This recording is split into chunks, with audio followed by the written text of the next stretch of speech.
Assalamualaikum warahmatullahi wabarakatuh. Perkenalkan, nama saya Alina Torfi, NIM 111800788, Prodi Sistem Informasi Akuntansi Diploma 3 dari Universitas Bina Sarana Informatika Ciledug. Nama saya Nabila Febriani, NIM 111808138, kelas 11 4A12. Perkenalkan, nama saya Nisa Khairanti, NIM 1118091. Sebelumnya perkenalkan, nama saya Yananditya Septarini, NIM 111800431. Perkenalkan, nama saya Salsabila Widya Farah, NIM saya 118114.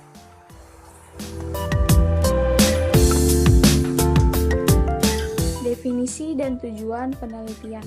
Pertama, mengetahui proses pembelian pada UD-GTJ Gudang Topi.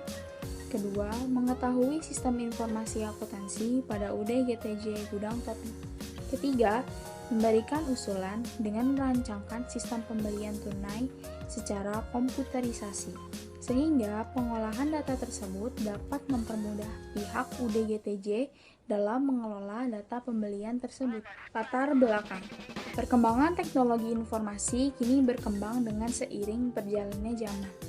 Teknologi informasi sangat berperan penting dalam dunia bisnis. Oleh karena itu, teknologi sebuah informasi yang dapat dengan cepat didapatkan, bahkan dalam waktu singkat. Dengan adanya teknologi informasi dapat membuat sistem manual menjadi komputerisasi dan menjadi lebih mudah dijalankannya. UD-GTJ adalah sebuah perusahaan yang bergerak di bidang penjualan barang-barang fashion. Sistem penjualan saat ini menggunakan media telepon atau customer yang ingin membeli datang atau bertanya langsung mengenai produknya. Jika hanya mengandalkan cara seperti itu, akan membutuhkan proses yang lama, dan terkadang barang yang ingin dipesan tidak selalu ada, sehingga membuat customer harus menunggu. Hal tersebut menyebabkan ketidakpuasan customer terhadap layanan kami, dan berdampak omset pendapatan perusahaan tidak mengalami peningkatan. Selain itu, perkembangan perusahaan dinilai sedikit agak lambat. Metodologi penelitian. Dalam kesempatan penelitian ini dilakukan pendekatan secara analisis kualitatif. Melalui analisis kualitatif mengandung makna suatu penggambaran dengan menggunakan pendekatan kualitatif yang bertujuan memahami situasi sosial, peristiwa, peran interaksi, dan juga kelompok. Penelitian ini menggunakan metode kualitatif deskriptif. Penelitian deskriptif berusaha menggambarkan suatu gejala sosial. Dengan kata lain, penelitian ini bertujuan untuk menggambarkan suatu yang tengah berlangsung pada saat studi. Metode kualitatif ini memberikan informasi yang mutakhir, sehingga bermanfaat bagi perkembangan ilmu pengetahuan serta lebih banyak dapat ditetapkan pada berbagai masalah yang ada. Metode pengumpulan data. A. Jenis dan sumber data. Di sini ada dua, yaitu data primer dan juga data sekunder. Data primer, data yang dimaksud meliputi data yang diperoleh dari hasil wawancara pihak perusahaan UD-GTJ serta dari hasil observasi. Data sekunder ini yang digunakan dalam penelitian adalah data yang diperoleh dari studi kasus. B. Cara pengumpulan data. Pertama, di sini ada wawancara atau juga interview. Wawancara adalah percakapan dengan maksud tertentu. Pada metode ini, peneliti dan juga responden berhadapan atau face to face untuk mendapatkan informasi secara lisan, dengan tujuan mendapatkan data yang dapat menjelaskan permasalahan penelitian penulis. Melakukan wawancara secara langsung kepada pemilik UD-GTJ untuk mendapatkan informasi secara lengkap dan juga jelas pada bagian yang terkait sehingga dapat dipertanggungjawabkan kebenaran informasi tersebut. 2. Studi pustaka. Penulis memperoleh data-data melalui tinjauan pustaka yakni dengan mempelajari buku-buku referensi serta melakukan studi kepustakaan melalui literatur-literatur lainnya yang ada di perpustakaan Universitas Bina Sarana Informatika maupun di perpustakaan lainnya, baik secara langsung maupun melalui e-library dan internet untuk mencari data-data dari sumber yang ada yang berkaitan dengan permasalahan yang akan dibahas. Metode pengembangan software.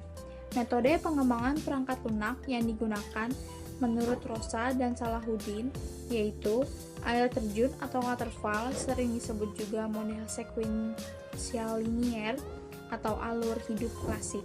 Model air terjun menyediakan pendekatan alur hidup perangkat lunak secara sekuensial atau terurut, dimulai dari 1. Analisa kebutuhan. Analisa data adalah proses mencari dan juga menyusun secara sistematis data yang diperoleh dari hasil wawancara, catatan lapangan, dan dokumentasi dengan cara mengorganisasikan data ke dalam kategori, menjabarkan ke dalam unit-unit, melakukan sintesa, menyusun ke dalam pola, memilah mana yang penting dan yang akan dipelajari, dan membuat kesimpulan sehingga mudah dipahami oleh diri sendiri maupun orang lain. Teknik analisa data yang digunakan yaitu analisis secara induktif dengan model metode perbandingan tetap. Metode ini dimulai dengan mereduksi data, sintesis, dan menyusun hipotesi kerja. Sistem yang akan dibangun harus lebih terdahulu ditentukan siapa pelaku sistem dan pelaku sistem yang akan dibangun. Maka pelaku atau user yang dibutuhkan adalah bagian admin dan pemimpin.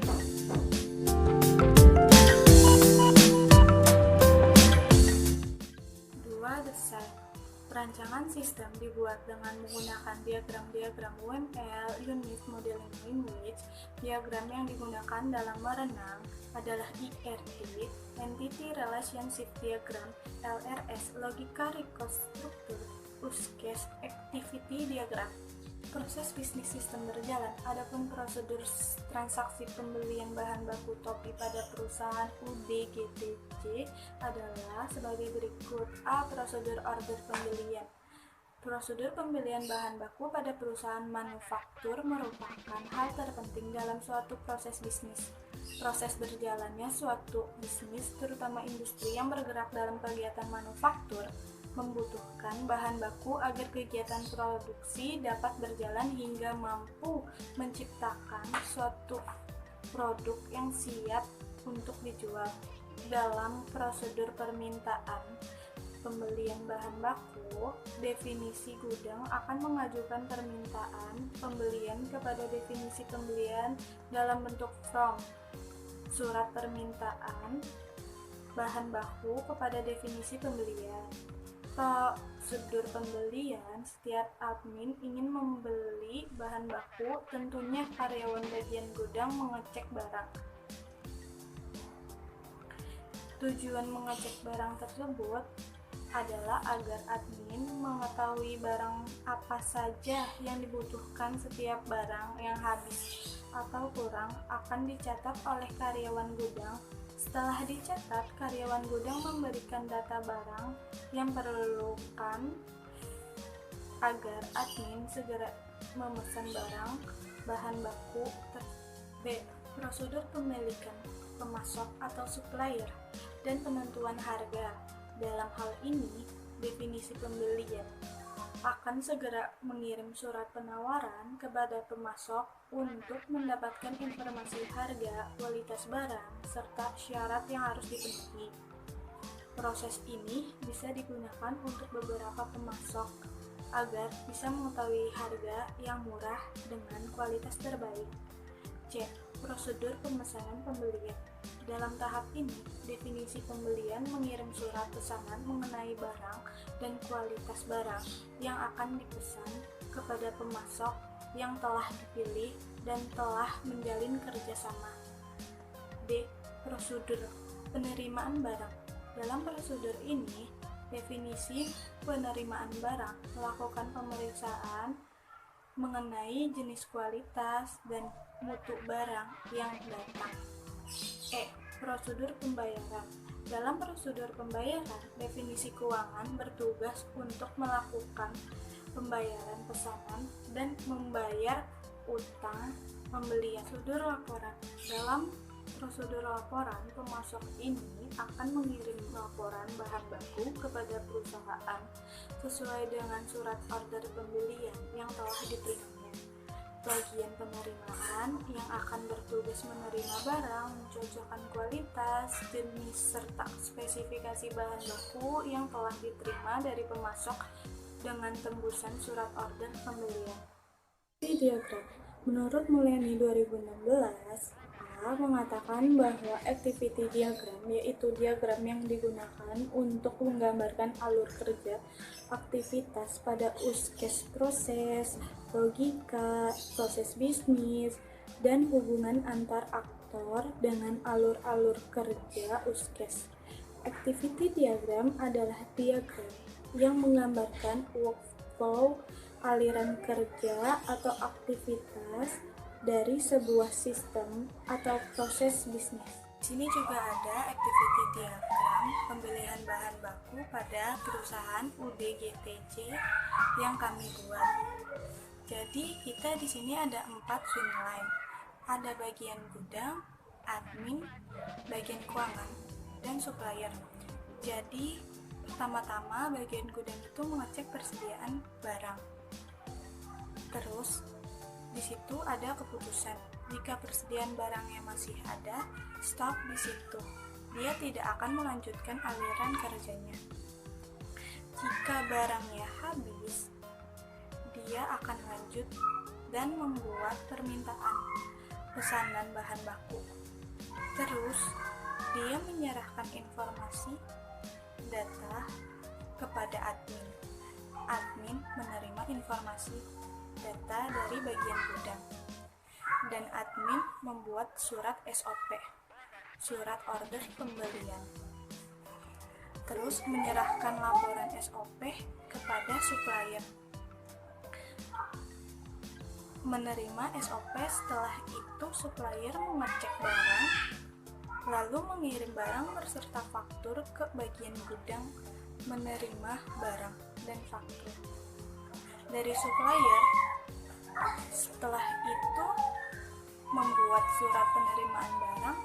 Setelah membuat surat penerimaan barang kepada admin, admin menandatangani surat penerimaan barang, lalu supplier menerima SPB, surat penerimaan barang, lalu supplier meminta konfirmasi pembayaran kepada bagian keuangan. Bagian keuangan melakukan pembayaran lanjut ke supplier menerima pembayaran keuangan.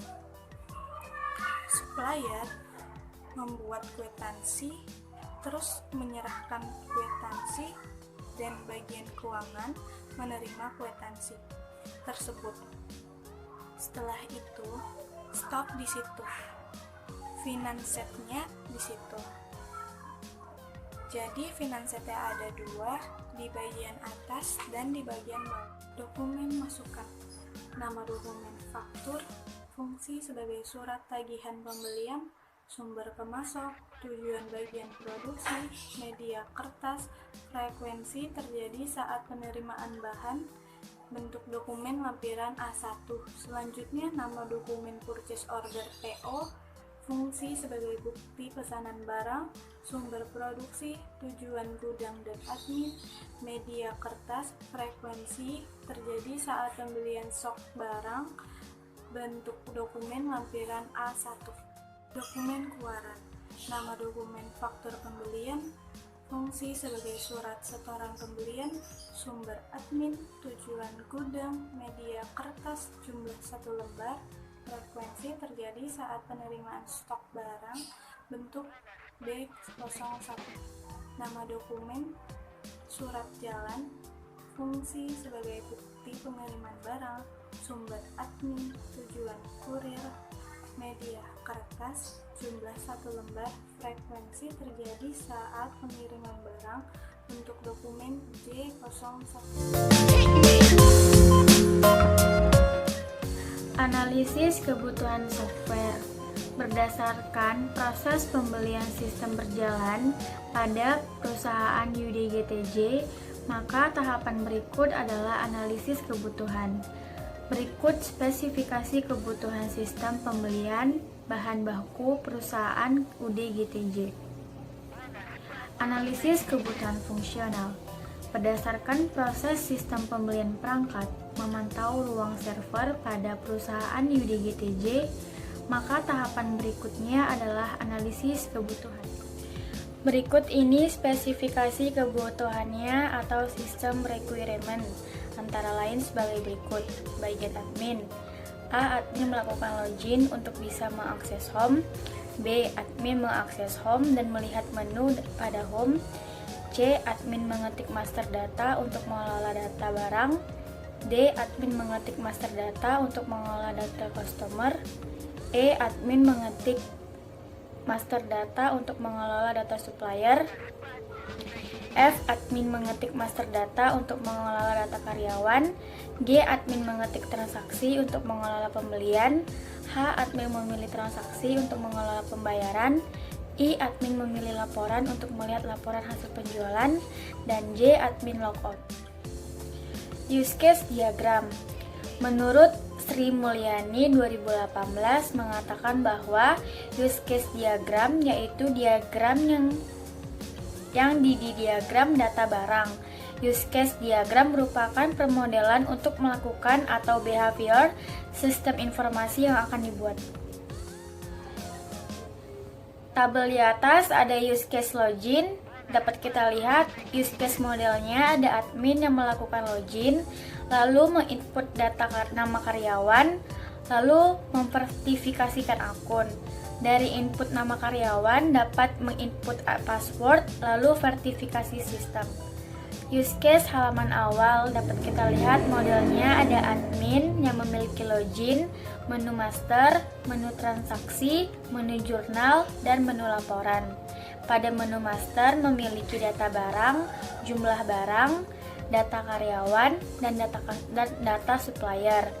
Pada menu transaksi dapat melihat stok yang habis dan penerimaan barang. Lalu ada use case data barang yang memiliki model admin yang memiliki mengelola data barang, cari, simpan, beli, tambah, edit, hapus, batal, dan keluar. Pada pilihan tersebut, mereka dapat melakukan pemilihan untuk mengelola data barang. Activity diagram program usulan. Pada tabel ada bagian gudang, pimpinan perusahaan, dan bagian pembelian. Pertama, bagian gudang membuat nota pemesanan barang, lalu menyerahkan nota pemesanan pada bagian pimpinan perusahaan, lalu pimpinan mengembalikan nota pemesanan barang ke bagian gudang, lalu bagian gudang menerima nota pemesanan barang dan selesai. Lalu kalau pimpinan barang ingin melakukan pembayaran, pimpinan perusahaan menandatangani nota pemesanan barang, lalu menyerahkan nota pemesanan barang yang sudah ditandatangani dan disetujui, dan menyerahkannya pada bagian pembelian.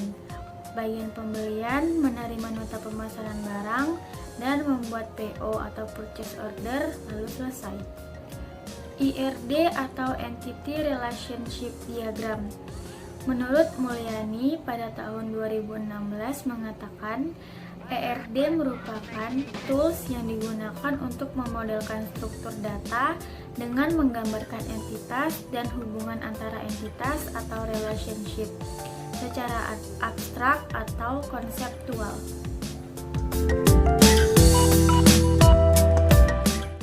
Baik, di sini saya akan menjelaskan contoh tabel IRD.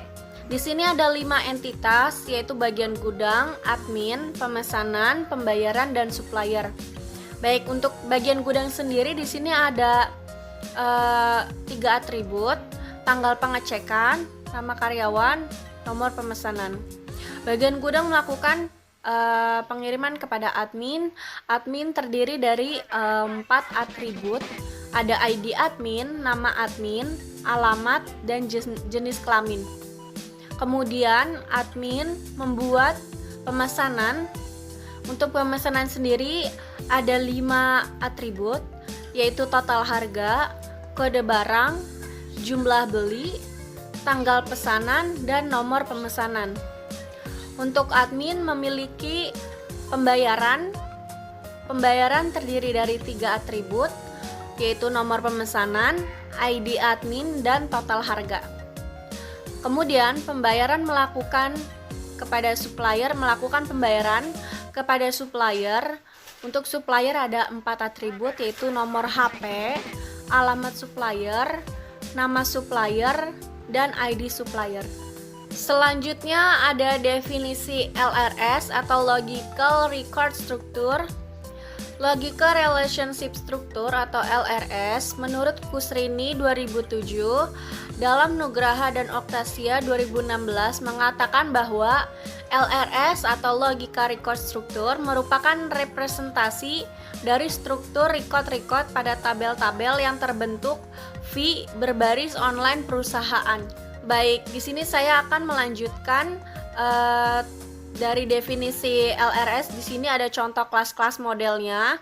Untuk bagian gudang ada nama karyawan, nomor pemesanan, tanggal pengecekan. Untuk admin ada alamat, ID admin, jenis kelamin, dan nama admin. Kemudian di sini ada pemesanan, yaitu jumlah beli, kode barang, nomor pemesanan, tanggal pemesanan, dan total harga. Kemudian pembayaran, ada kode admin, nomor pemesanan, dan total harga. Yang terakhir supplier, ada alamat, ID supplier, nama supplier, dan nomor handphone. Saya akan menjelaskan spesifikasi file. Di sini ada spesifikasi file tabel karyawan. Nama database UD_GTJ, nama file admin, akronim tidak ada, tipe file master, akses file random, panjang record 40 karakter kunci field ID_admin. Kemudian di sini tabelnya, elemen data ID admin, nama fieldnya ID_admin, tipenya integer, size-nya 5, keterangan primary key. Di sini ada ID adminnya untuk primary key itu sendiri. Kemudian nama admin, nama _admin, tipe varchar, size 20. Yang ketiga, jenis kelamin, nama fieldnya JNS_KLMN. Kemudian tipenya enum, size-nya L laki-laki, P perempuan.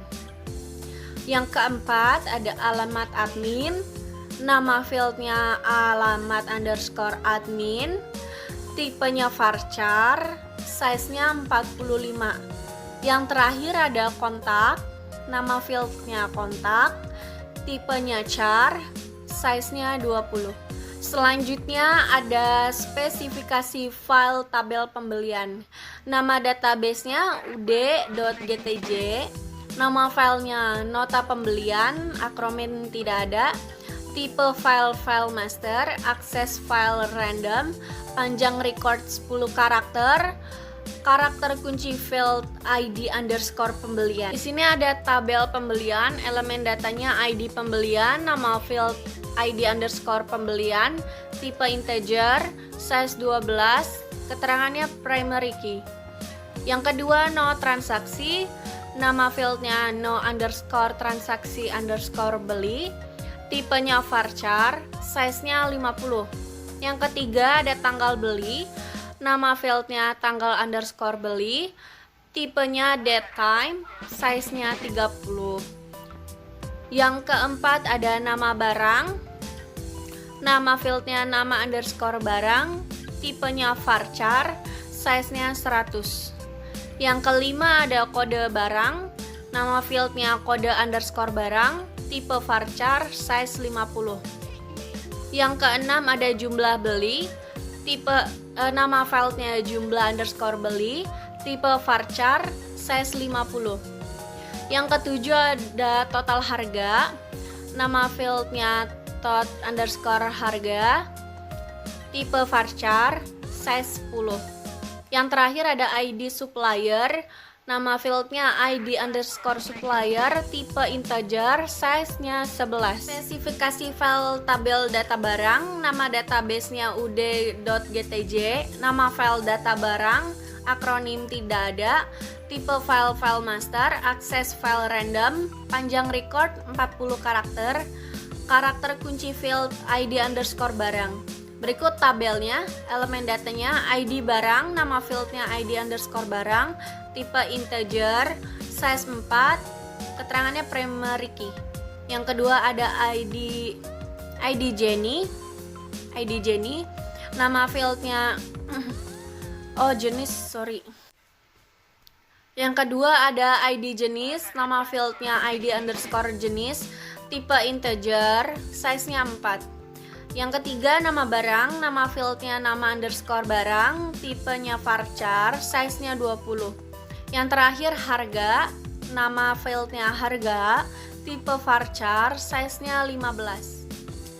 Baik, saya akan menjelaskan kelas diagram. Di sini ada supplier, pemesanan, stok barang, tagihan barang, dan bahan baku. Untuk supplier yaitu ada ID underscore supplier, nama underscore supplier, alamat supplier, nomor telepon. Pemesanan ada ID pemesanan, jumlah pemesanan, tanggal, dan total harga. Stok barang ada ID barang, kode barang, nama barang, jumlah barang, dan kuantiti. Tagihan barang ada nomor tagihan, ID pemesanan, nomor pemesanan, tanggal, dan total. Yang terakhir bahan baku ada ID bahan baku, kode bahan baku, nama bahan, dan jenis bahan. Baik, di sini saya akan menjelaskan dari sequence diagram itu sendiri. Di sini ada satu aktor yaitu admin dan beberapa objeknya. Di sini admin memilih menu laporan pembelian ke dalam form laporan pembelian. Setelah itu, form laporan pembelian menampilkan form laporan pembeliannya kepada admin. Admin memilih tanggal periodenya, atau admin juga bisa melakukan proses laporan pembelian ke kontrol pembelian.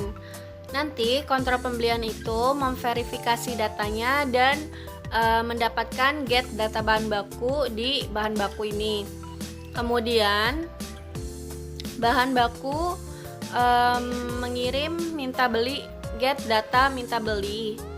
Selanjutnya get data detail minta beli. Nanti objek detail minta belinya ini akan mengirim view data laporan pembeliannya kepada form laporan pembelian.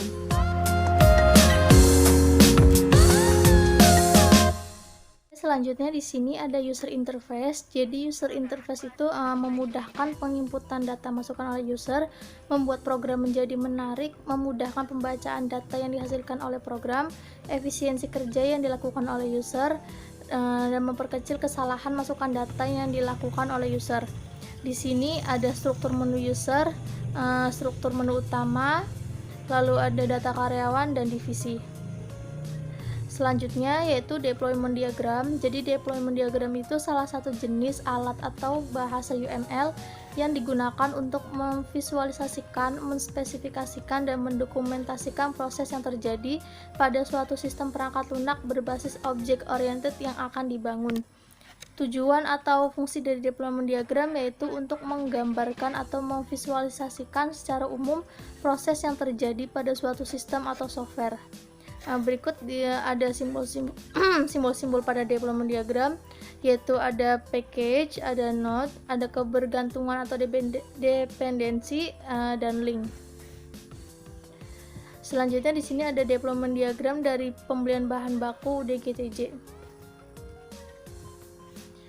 Berikutnya yaitu implementasi kode generation pada form pembelian bahan baku pada NetBeans, yaitu di sini ada private string, di sini ada nomor pemesanan, nama supplier, ID barang, harga, dan tanggal pemesanan. Selanjutnya di sini ada black box testing, yaitu hasil pengujian black box testing from login. Jadi di sini ada skenario pengujian, ada text case, hasil yang diharapkan, hasil pengujian dan kesimpulan. Jadi jika username-nya kosong dan passwordnya kosong, tidak diisi, maksudnya di situ sistem akan menolak akses dan menampilkan pesan gagal masuk. Dan jika username-nya diisi dan passwordnya diisi dengan benar, maka sistem akan menerima akses dan menampilkan pesan Anda berhasil masuk sebagai pemilik atau sebagai gudang gitu. Spesifikasi software hardware, jadi di sini ada sistem Windows 32 bit, prosesornya Intel Core TM i3-3227U, CPU X1910 GHz, RAM-nya 2 GB, hard disk-nya 320 GB, monitor 14 LED, keyboard-nya 108K, printernya Downmatrix, mouse-nya standar, software-nya yaitu menggunakan bahasa script programming NetBeans IDE 8.2, web servernya menggunakan XMPP, database servernya menggunakan MySQL.